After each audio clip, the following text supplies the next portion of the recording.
también para que no se volviera a repetir algo tan terrible como es los campos de exterminio, el Papa irá a Auschwitz, a Polonia, a su Polonia, y lo llamará el Gólgota contemporáneo. Y dirá, este horror del hombre contra el hombre. Siempre me gusta contar una anécdota. Estábamos allí en Auschwitz, ese lugar terrorífico verdaderamente. Ese día era mayo y habían colocado sobre el altar, sí, el fondo del altar, una enorme cruz con una tela a rayas blancas y azules, el uniforme de los deportados de Auschwitz, con un número. Era el número de Fray Maximiliano Kolbe, de San Maximiliano Kolbe, que había sido prisionero, deportado en ese campo, y que en un campo del odio dio una lección de amor. Cambió su puesto para matarle a un padre de familia y murió en lugar del padre de familia. Allí el Papa también saludó a 10 de los supervivientes del campo que se habían querido poner aquella camisa que durante tantos años había sido el uniforme. Hacía un día bellísimo de mayo, había muchos pájaros. Todos los raíles del tren por donde entraban los trenes con los deportados los habían repleto de flores para quitarle aquel horror. Habían puesto también florecitas en los alambres por donde pasaba entonces la corriente eléctrica, para quitarle ese aspecto de horror y de muerte. Y viendo aquel lugar con una hierba tan verde, con aquellos pájaros cantando, yo pensé para mí, ¿cómo es posible que un lugar así pueda haber sido también un lugar de muerte tan espantosa? Se veía al fondo las chimeneas de los hornos. Y le dije a uno de los que estaba a mi lado con el uniforme de deportado, que tenía los ojos rojos de llorar, recordando, le dije, ¿cómo es posible que pueda existir un lugar tan bonito, con una hierba tan verde, y sea al mismo tiempo un lugar de muerte tan espantosa? Y aquel hombre se levantó la blusa que llevaba y me enseñó el número grabado en fuego y me dijo aquella frase que no la olvidaré nunca: esperemos que en el mundo no vuelva a crecer una hierba tan verde. Y de la paz vamos a los derechos humanos. El Papa irá allí donde se pisotean, donde hay hambre, donde hay miseria, desigualdades, para hablar de la justicia social, para la doctrina social de la Iglesia. Y llegamos el primer viaje a México. Después de estar en Ciudad de México vamos a Oaxaca. Oaxaca es una ciudad muy bella, al pie de una colina, donde dicen que crece el árbol de la vida y donde está también la piedra verde, pero donde hay tanta hambre escondida, donde se están muriendo de hambre al pie de esa colina, de esa sierra. Le da la bienvenida el indio Esteban Hernández. Esteban, el Papa todavía entiende bien en español si lo lee.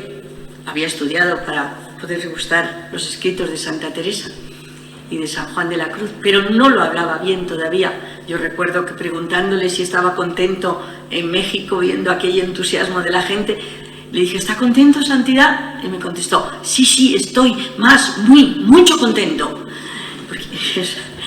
Y pide que le digan lo que le va a decir Esteban para poder entenderlo. Y se lo dan. Y cambia el discurso. Añade frases importantes de ese discurso. Tanto que nos dicen estar muy atentos porque el Papa va a improvisar frases que van a ser un impacto en todo el mundo. Y efectivamente, Esteban le dice, vivimos relegados aquí, olvidados. A veces no tenemos nada que darles de comer a nuestros hijos, porque lo poquito que tenemos se lo tenemos que dar a nuestros animales, porque si mueren nuestros animales, luego moriremos nosotros. Santidad, eres la voz de nosotros que no tenemos voz. Eres sobre todo nuestra esperanza. Y el Papa dirá aquellas frases que repetirá en la encíclica Social Labor in Exercens. Sobre la tierra graba una hipoteca social. No es justo que sea una tarta en la que algunos, muy pocos, coman grandes pedazos y a otros no les llegan ni las migajas.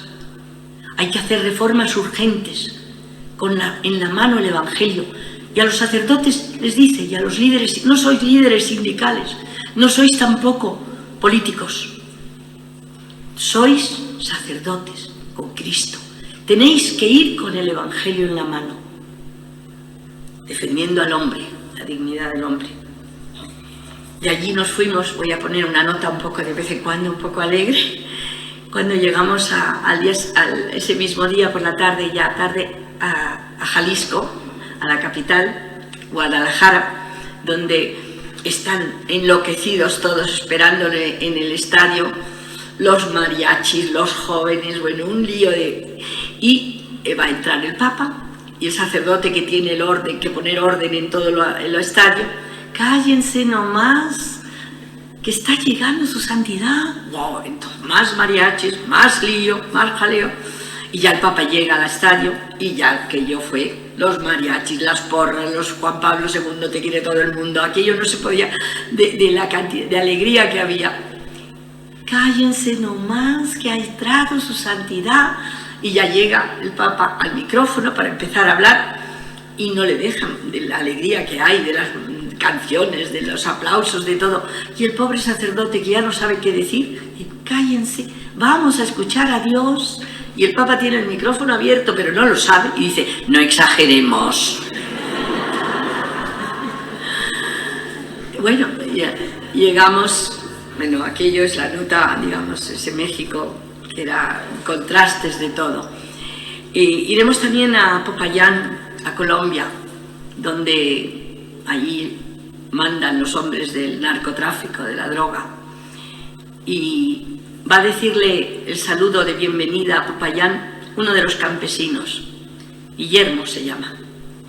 Y le dicen sus compañeros, sus familias, Guillermo, ¿te vas a atrever a decirle al Papa lo que hacen con nosotros? Que nos queman nuestros campos si no cultivamos la coca, que los hacen a nuestros niños pisar las hojas de coca con ácido, con los pies, que los están llenos de herida, que para que puedan estar horas saltando sobre esas hojas, se llagan los pies, les dan droga para que así puedan estar haciéndolo más horas y más tiempo. Y dice Guillermo que sí, que va a atreverse, que lo va a decir al Papa. Le dan el discurso oficial y empieza a decir lo que está denunciando. Y alguien al lado de Guillermo le advierte, cuidado Guillermo, porque le dice también que quienes han defendido, sacerdotes que les han defendido, les han matado, les obligan a cultivar la coca. Y lo está diciendo y le mandan callar. Y seguramente le amenazan. Y Guillermo vuelve al discurso oficial y va, una vez terminado, a hablar el Papa. El Papa, nos quedamos todos verdaderamente sorprendidos, impactados, porque el Papa dirá, estoy muy contento de estar aquí con ustedes, pero no hablaré hasta que no venga quien ha dado el discurso y me diga lo que no le habéis dejado decir. Y subió Guillermo y habló con él. Nunca más supimos qué pasó con Guillermo, pero sí le dio voz el Papa después, y se lo dio en Cartagena de Indias, cuando habló del tráfico, del narcotráfico, pero también del tráfico de hombres y de mujeres, esa lacra del mundo, ese cáncer del mundo. Y no puedo no hablar también de un viaje histórico, antes de pasar a los jóvenes y a España. Cuba, que está tan de actualidad hoy. Esa Cuba que hoy han abierto relaciones con Estados Unidos. No se puede olvidar que fue Juan Pablo II el que visitó Cuba, diciendo aquella frase que ha quedado ya en la historia, que Cuba se abra al mundo y que el mundo se abra a Cuba. Fidel se quedó impactado con el Papa cuando le conoció. No estaba previsto más que el saludo a la llegada, luego la visita que llaman de cortesía entre dos jefes de Estado en el Palacio de la Revolución y la misa el último día en la Plaza de la Revolución. Y Fidel se quedó tan, yo no sé cómo definirlo, tan sorprendido como era el Papa, tan diciendo, estoy ante una persona que nunca me podía imaginar, hasta el punto que dijo, nunca se ha inclinado Fidel ante nadie más que ante Juan Pablo II, que estaba en todos los encuentros. Había que el Papa empezar, señor presidente, ponerle una silla al presidente porque llegaba, quería estar. Y me acuerdo que entramos en el Palacio de la Revolución y Fidel Castro hace el intercambio de discursos y el intercambio de regalos y Fidel le regala al Santo Padre las obras completas del Padre Varela, al que todo el Cuba le tiene un enorme respeto y cariño y devoción, y le regala las obras completas del Padre Varela diciéndole, santidad, por este libro me he roto la cabeza. Y el Papa no ha entendido la frase y le dice, ¿se ha hecho usted daño, presidente? Y va siguiéndole a todas partes, como digo, hasta llegar el día de la misa. ¿Quién estará en la misa? ¿Quién vendrá a la misa? Gente que no había ido en Cuba a misa nunca. 50 años casi de marxismo con Fidel. Muchos ni estaban bautizados, por supuesto, pero se había transmitido minuto a minuto cada acto del Papa en Cuba y le habían ido conociendo y le habían ido admirando y queriendo. Y aquello era 1,5 millones de personas en la Plaza de la Revolución, con el Che Guevara en un lado. Y pues, había que restregarse los ojos para decir, ¿qué estoy viviendo? Una enorme imagen del Sagrado Corazón, el altar, en primera fila, Fidel Castro con todo su gobierno, ese 1 millón de personas, empieza la misa. Fidel vino a vernos a los periodistas antes a ver si todo estaba en orden, a ver si quedaba todo perfecto. Empieza la homilía y habla el Papa. Y empiezan ese 1 millón de personas a gritar, libertad, libertad. Fidel Castro se demuda. Todos pensamos, ¿qué va a pasar ahora? Y el Papa dice, libertad sí, pero la que da Cristo. Y empieza a hablarles de Nuestra Señora Caridad de Cobre, la Virgen patrona de Cuba, y les habla de la Virgen, y les habla de que la llevan en su corazón y que nadie, ni años, ni siglos, ni personas, se la podrán quitar de su corazón, porque Caridad del Cobre está dentro de ellos. Ellos tienen que seguir adelante con ella, de la mano.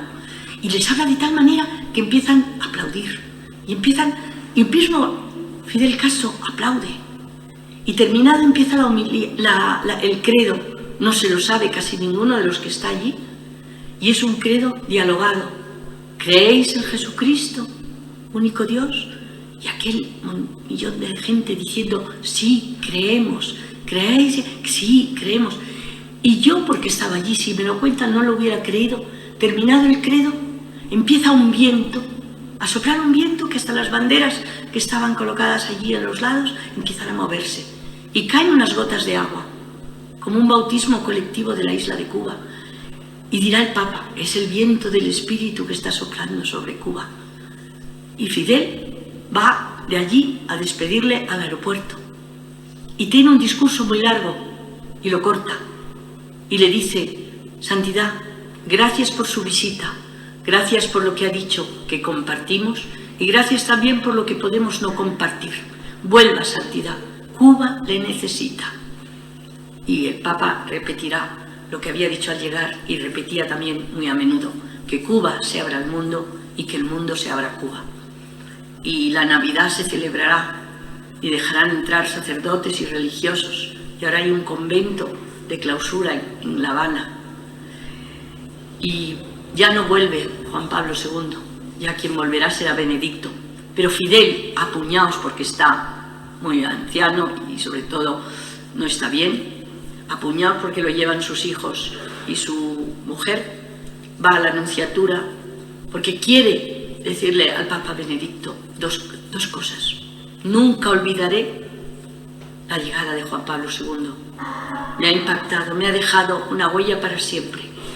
Gracias por habérmelo hecho santo, le dijo a Benedicto. Y bueno, ahora volverá Papa Francisco, pero yo me voy a limitar a Juan Pablo II y vamos con los jóvenes.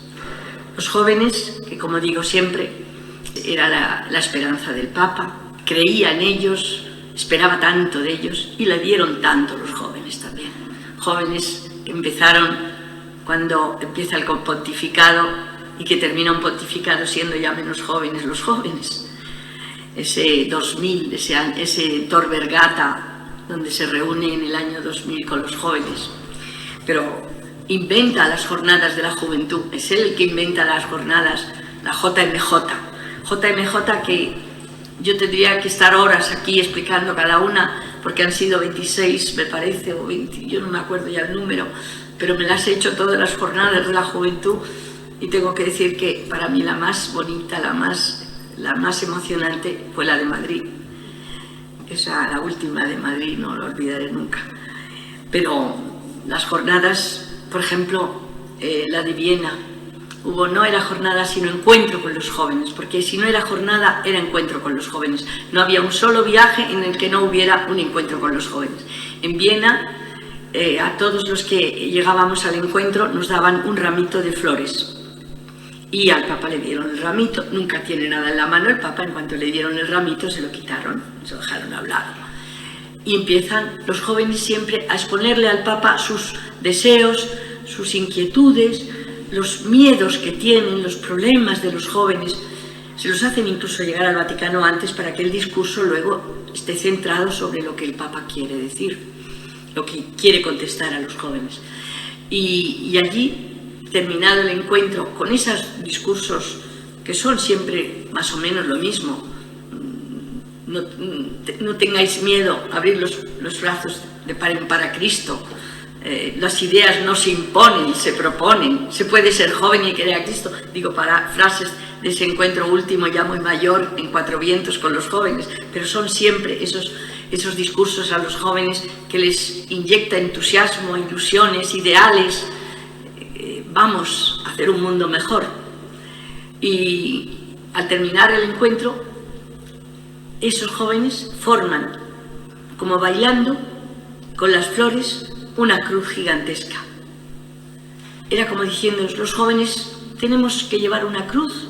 Ahí está el paro, están los problemas que tenemos la juventud hoy en el mundo entero, tenemos miedo por muchas cosas, pero queremos que esa cruz sea lo más ligera posible porque nos ayuda a Cristo a llevarla.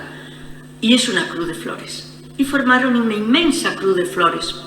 Y el Papa, cuando termina de ver la cruz formada, coge el ramo de flores, ramito, porque era muy chiquitito, el ramito que le habían dado al llegar, lo coge, se acerca a la cruz y la deja también, como diciéndole, tenéis que llevar una cruz, y esa cruz os va a llevar también a ayudar el Papa con vosotros.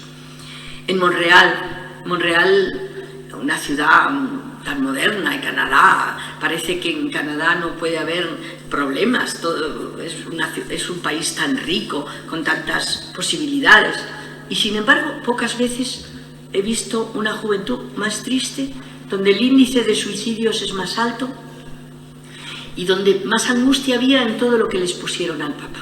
En Montreal, en el estadio, habían formado las chicas con unos trajes blancos, con capucha, habían formado una gigantesca paloma blanca en el centro del estadio y arriba la palabra bienvenido. Y una chica con una voz preciosa, muy conocida entonces en Canadá, cantó una canción creada por ella, que era una paloma, la paloma de los jóvenes, que la mandamos por el mundo a llevar el mensaje de la juventud, que es un mensaje de amor y de paz. Esa voz que oímos en Canadá ese día, que nos llamó a todos la atención, será después Celine Dion, la famosa de Titanic. Cantó la canción, empezaron a explicarle visivamente los problemas de la juventud, el Papa volvió a hablarles y les gustó tanto lo que les dijo, les dio como un motor que inesperadamente volvieron a formar otra vez, que no estaba previsto, la paloma de la paz, y escribieron con el cuerpo la palabra vida. Y de nuevo Celine Dion cantó, es la paloma de los jóvenes, es la paloma de la paz del mundo. Y ahora voy a terminar con España, para no ser más largos, que las madres también tendrán que rezar, que recen por mí, como dice el Papa Francisco. Bueno, pues yo quería que viniera y no hacía más que preguntarle en cada viaje: Santidad, ¿cuándo viene a España? ¿Por qué no viene a España? Le estamos esperando. Ya una de las veces, no sabiendo qué decirle para que viniera, se me ocurrió, era el viaje número 12, y le dije: Santidad, Santa Teresa me ha dicho que le está esperando, que no le dé plantón. Y se quedó así riéndose y dijo: iremos, y vino. Yo no sé si fue Santa Teresa, estoy convencida que sí. La verdad es que por fin se anunció el viaje a España. Ese viaje a España, que empezaba en Madrid, siguió a Ávila y Alba de Tormes, y luego fue un crescendo de por toda España. En Sevilla, el No te vayas todavía, en Extremadura, Te quiere con locura, en Santiago de Compostela, y bueno, en todas partes. Yo me acuerdo que el día antes de embarcarnos en el avión, recibí una carta certificada y urgente con un remite de una chica de Salamanca que yo no conocía, y pensé para mí: ¿quién es esta chica? ¿Por qué me escribe? Abrí la carta y me decía que no me conocía, pero que me pedía por favor que les ayudara a hacer posible lo que su hermano Víctor les había pedido. Habían encontrado solo esa mañana la carta de Víctor, que estudiaba el último año de medicina en la Universidad de Salamanca. Tenía una enfermedad gravísima. Él sabía que tenía muy poco tiempo de vida. Y le decía a su madre, despidiéndose de ella, de sus hermanas, les decía: madre, lo que te pido es que la capa de tú no se la des al Papa cuando venga a España, porque cuando él venga yo ya no estaré. Y era lo que quería. Les dijeron que era imposible. Ya estaba la agenda del Papa minuto a minuto, estaba todo preparado, no podía ser. Ellos pensaban quizá darme a mí la capa, pero yo metí la carta de Víctor en el bolsillo de la chaqueta que llevaría en el vuelo, y dije: aunque el Papa no viene a vernos en un vuelo tan corto, nos saluda solo al entrar y no viene a estar con nosotros, yo se lo haré llegar esta carta, de alguna manera, o con el jefe de seguridad, o con el fotógrafo, con alguno de ellos. No pensé jamás que me iba a hacer el regalo, y como le había dicho tantas veces: Santidad, cuando viene a España, le estamos esperando, España le quiere tanto, que cuando llevábamos una hora de vuelo, viene el jefe de seguridad para decirme: el Santo Padre quiere hablarte, pasa a su sector, al lado de la cabina de los pilotos. No lo había hecho nunca. ¿Qué quieren? ¿El Papa hablar conmigo? Pasé, estaba leyendo el breviario. Me quedé al lado de donde está Stanislao, el secretario, a la entrada, diciendo: me ha llamado, pues ya me dirá algo. En ese momento aparecieron 2 reactores, 2 F-18 de la aviación española, que el rey había mandado como escolta del avión papal. Y pensé: hemos entrado en España. Pero salió el comandante de Alitalia para acercarse al Papa y decirle: Santidad, le comunico de parte de la torre de control de las Islas Baleares que todas las campanas y todas las sirenas de los barcos están tocando porque España le da la bienvenida. Y él, que había dicho: cuando entremos en España, llamarla, se vuelve, me hace un gesto de acercarme. Y le digo: gracias, Santidad, se lo he pedido tantas veces, por fin ha venido. Estamos tan contentos. Yo sí que estoy feliz, hijo, porque el Papa quiere mucho al pueblo español. Y cogí la carta de Víctor que llevaba en el bolsillo y le dije: no se baje sin leerla, Santo Padre, que es muy importante. Le dejé la carta, me volví a mi sitio, llegamos a Madrid, me fui a televisión para transmitir cada momento. Al día siguiente a Ávila, esa Ávila maravillosa, ese Ávila que soñaba el Papa con venir a ella, entrar en la celda de Teresa, donde estuvo meditando. Yo creo que estaba casi en éxtasis, pensar dónde se encontraba y con quién estaba.